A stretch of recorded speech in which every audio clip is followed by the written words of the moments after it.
I would say the final tour is the most powerful one. Keep on learning every day.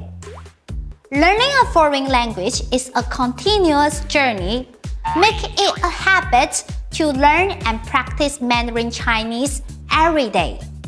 Even if it's just for 5 minutes, it will make a significant difference.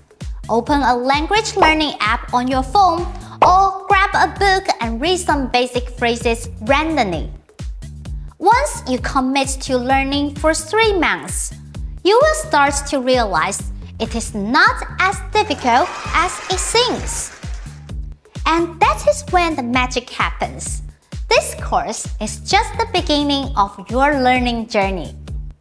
If you want to explore more Chinese learning materials, remember to subscribe to our YouTube channel. Feel free to leave comments with any questions you have about learning Chinese.